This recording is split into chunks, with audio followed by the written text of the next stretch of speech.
이 사도행전 26장에 기록된 이 말씀을 통해서 하나님께서 주시는 은혜를 우리가 함께 나누기를 원합니다. 여러분이 사도행전 26장 말씀에는 이 바울의 네 번째 재판의 내용이 기록이 되어 있습니다. 이 바울은 예루살렘에서 첫 번째 재판을 받고 이 가이사랴에 2년 동안 갇혀 있으면서 이 총독 벨리스 때 두 번째 재판, 또 이 베스토 총독으로 바뀌면서 세 번째 재판을 받았습니다. 그런데 이 재판을 하면 할수록 바울은 죄가 없다는 것이 확실해질 뿐 아니라 이 바울의 신앙만 분명하게 드러나게 됩니다. 그러던 중에 이 갈릴리 지역을 다스리는 분봉왕 아그리빠 2세가 이 베스토의 부임을 축하하러 왔다가 이 바울의 소식을 듣게 되었고 이 바울을 신문하는 재판을 열게 됩니다. 여러분, 이 아그리빠 2세는 헤롯 대왕의 아들 이 아리스토블루스, 빌립 1세, 이 아켈라우, 안디바, 빌립 2세, 그 중에 이 아리스토블루스의 아들 헤롯 아그리빠 1세의 아들 헤롯 아그리빠 2세입니다.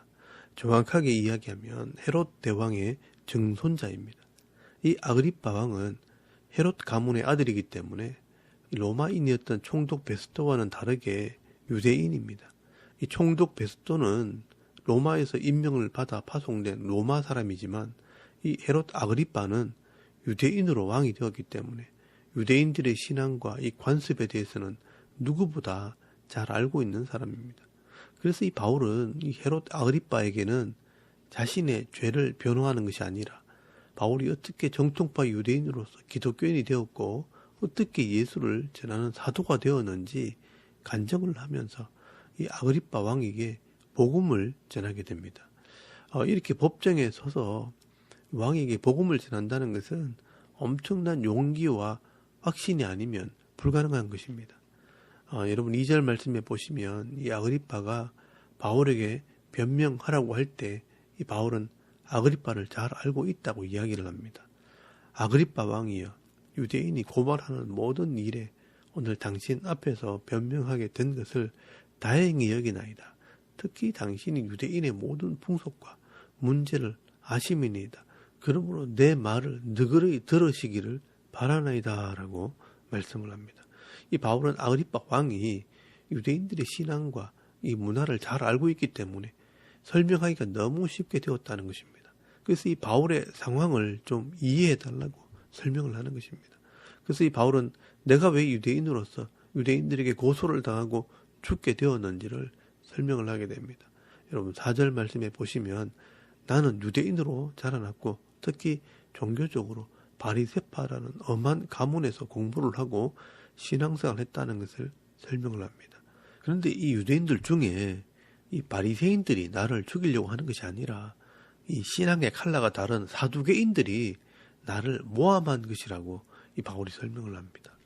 여러분 6절에서 8절까지 말씀해 보시면 이제도 여기 서서 신문 받는 것은 하나님이 우리 조상에게 약속하신 것을 이 메시아를 바라는 까닭이니 이 약속은 우리 12지파가 밤낮으로 간절히 하나님을 받들어 섬김으로 얻기를 바라는 바인데 아그리빠 왕이여, 이 소망으로 말미암아 내가 유대인들에게 고소를 당하는 것입니다.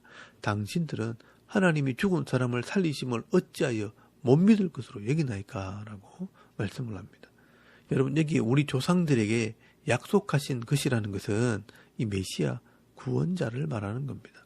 하나님께서 이 구원자, 이 메시아를 보내주겠다고 약속을 했고 그 메시아를 간절히 기다렸는데 그 분이 바로 예수님이라는 겁니다. 그 예수님이 십자가와 부활로 이 자신이 메시아라는 것을 증명을 했다는 것입니다. 그러므로 이 부활을 믿지 않는 사두개인들이 이 부활을 전하는 이 바울을 고소한 것이라고 말씀하는 겁니다. 그러면서 당신도 유대인이니 하나님께서 죽은 자를 살리신 것을 믿지 않습니까? 하면서 이 아그리빠의 신앙을 일깨우고 있습니다. 그러면서 바울은 내가 어떻게 예수를 믿게 되었는가? 내가 유대인으로서 예수를 믿는 자들을 핍박했고 예수를 믿는 사람을 잡아 옥에 가두려고 다메섹으로 가다가 이 부활의 주님을 만나게 되었고 그 주님께서 내게 이방인에게 복음을 전하는 사도의 사명을 주신 것이라고 간증을 하게 됩니다. 여러분 이 아그리빠가 부활을 믿는다면 이 바울이 진짜 이 부활의 주님을 만났다는 것을 믿을 것이고, 그렇다면 이 바울이 이방인들에게 복음을 전하게 된 것도 이해하게 될 것입니다. 그래서 15절 말씀부터 예수님께서 바울에게 이 사명을 주었다는 것을 이야기합니다. 내가 대답하되 주님 누구시니까? 주께서 이르시되 나는 네가 박해하는 예수라. 일어나 너의 발로 서라. 내가 네게 나타난 것은 곧 네가 나를 본 일과 장차 내가 네게 나타날 일에 너로 종과 증인을 삼으려 함이니 이스라엘과 이방인에게서 내가 너를 구원하여 그들에게 보내어 그 눈을 뜨게 하여 어둠에서 빛으로 사탄의 권세에서 하나님께로 돌아오게 하고 죄사함과 나를 믿어 거룩하게 된 모든 무리 가운데서 기업을 얻게 하려 하더이다 라고 말씀하셨다는 것입니다. 이 바울은요, 부활의 주님께서 나에게 나타나서 이방인들에게 내 증인이 되라고 말씀하셨다는 겁니다. 그래서 하늘에서 보낸 이가 내게 명령하셨는데 내가 어떻게 거부할 수 있겠습니까? 그래서 이방인들에게 이 부활하신 예수님을 전하고 증거하고 예루살렘으로 돌아왔더니 부활을 믿지 않는 이 사두개인들이 내 말을 믿지 않고 나를 고발하고 나를 죽이려고 하는 것이라고 변호를 하는 것입니다. 여러분 19절에서 22절까지 말씀해 보시면 아그리빠 왕이여 그러므로 하늘에서 보이신 것을 내가 거스르지 아니하고 먼저 다메섹과 예루살렘에 있는 사람과 유대 온 땅과 이방인에게까지 회개하고 하나님께 돌아와서 회개에 합당한 일을 하라 전함으로 유대인들이 성전에서 나를 잡아 죽이고자 하였으나 라고 말씀을 합니다.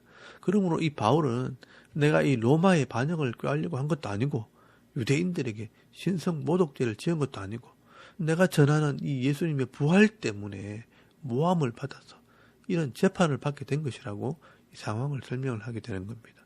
이때 이 말을 잘 이해하지 못하는 이 총독 베스도가 이 바울의 말을 막아서면서 네가 미쳤다 하면서 바울을 비난합니다. 여러분 24절 말씀에 보시면 바울이 이같이 변명하매 베스도가 크게 소리내어 이르되 바울아 네가 미쳤도다. 네 많은 학문이 너를 미치게 한다 하면서 책망을 합니다. 이 베스도는 로마인이기 때문에 이 부활을 믿지 않을 뿐 아니라 이 바울의 말이 이해가 되지 않습니다. 그러니 이 바울의 말도 믿을 수가 없는 것입니다. 그때 바울이 말합니다. 여러분 25절 말씀에 보시면 바울이 이르되 베스도가 하여 내가 미친 것이 아니요 참되고 온전한 말을 하나이다 하면서 이 아그리빠 왕에게 바울의 설명에 동의할 것을 구하게 됩니다. 여러분 26절 말씀에 보시면 왕께서는 이 일을 아시기로 내가 왕께 담대히 말하노니 이 일에 하나라도 아시지 못함이 없는 줄 믿나이다. 이 일은 한쪽 구석에서 행한 것이 아니니이다 라고 말씀을 합니다. 이 바울이 복음을 전하게 된 것은 온 세상을 향한 이 죄인들을 구원하시는 하나님의 뜻이라는 것입니다. 아마 이 아그리빠 왕은 속으로는 깜짝 놀랐을 겁니다. 아니 왜 내보고 그래? 지금 내가 신문을 하고 있는데 왜 네가 나에게 질문을 해 하면서 깜짝 놀랐을 겁니다.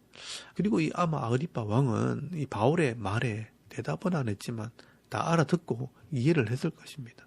그러나 이 왕의 입장에서 그것을 인정하기는 어려웠을 겁니다. 그래서 28절 말씀에 보시면 아그리빠가 바울에게 이르되 네가 적은 말로 나를 권하여 그리스도인이 되게 하려 하는도다 하고 말씀을 합니다. 네가 지금 나보고 예수를 믿으라는 거 아니냐라고 말하는 겁니다. 이때 바울은요 정말 마음에 있는 말을 기탄 없이 말을 하게 됩니다. 또 이 장면은요 너무나 유명한 장면입니다. 여러분 29절 말씀에 보시면 바울이 이르되 말이 적으나 많으나 당신뿐만 아니라 오늘 내 말을 듣는 모든 사람도 다 이렇게 결박된 것 외에는 나와 같이 되기를 하나님께 원하나이다 아니라라고 말씀을 합니다. 바울은 아마도 수갑찬 이 두 손을 높이 치켜들면서 말을 했을 겁니다. 이렇게 결박된 것 외에는 다 나와 같이 예수를 믿기를 하나님께서 원하신다라고 외친 것입니다. 당신도 부활하신 예수님을 믿고 구원을 받아야 할 사람이라고 외친 것입니다. 세상의 어느 재판정에서 이 죄수가 판사에게 당신이 나처럼 되어야 한다고 외칠 사람이 있겠습니까? 이때 이 아그리빠나 이 베스도나 아무 말도 하지 못했을 것입니다. 그리고 이 두 사람이 서로 나오면서 하는 말이 31절 말씀해 보시면 이 사람은 사형이나 결박을 당할 만한 행위가 없다 하면서 나옵니다. 그리고 32절 말씀에는요. 이 아그리빠의 판단을 베스도에게 말하게 됩니다. 이 아그리빠가 베스도에게 이르되 이 사람이 만일 가이사에게 상소하지 아니하였더라면 석방될 수 있을 뻔하였다 하니라 라고 말씀을 합니다. 결국 이 바울은 처음부터 죄가 없었고요. 이 사형을 받을 이유가 없었습니다. 그러나 2년 동안 이 가이사랴에 갇혀 있었던 것은 이 하나님의 특별한 보호였던 것입니다. 이 바울이 이스라엘 땅에서 2년 동안 이 로마의 보호를 받으면서 이 성지의 자료를 준비하고 이 누가복음과 이 사도행전을 기록할 자료를 준비한 것입니다. 그것 때문에 이 기록이 남아있게 되었고 우리가 이 하나님의 역사를 눈으로 보게 된 것입니다. 오늘 이 바울이 이 죄수의 몸이 되어도 당당하게 사람들에게 외칠 수 있었던 그 신앙과 믿음이 무엇인지 우리가 깊이 묵상하면서 이 복음의 능력은 어떤 세상의 제도나 법이나 힘으로도 막을 수 없다는 것을 여러분 믿을 수 있기를 바랍니다. 오늘도 우리 각자에게 이 생명을 주시고 사명을 주신 하나님께서 내가 만나는 사람들에게 내가 믿는 이 예수를 전하는 이 사명을 주셨다는 것을 여러분 기억하시고요. 할 수만 있다면 많은 사람들을 옳은 대로 인도하는 이 전도와 선교의 사명을 감당하는 저와 여러분의 이런 영적인 삶의 모습이 되실 수 있기를 주의 이름으로 축원합니다. 아멘. 우리 잠깐 기도드리겠습니다. 오늘도 우리가 세상을 두려워하지 않고 이 예수에 대한 분명한 믿음을 가지고 내 삶 속에서 예수를 증거하는 삶을 살게 하옵소서. 나라와 민족과 이 교회와 가정과 자녀들의 믿음을 위해서 또 개인의 기도 제목을 따라 기도하고 오늘 하루 삶을 또 시작할 수 있기를 바랍니다. 다 같이 우리 하나님께 한번 기도드리겠습니다. 살아계신 하나님, 오늘을 참 감사합니다. 오늘 이 아침 우리가 하나님을 예배하게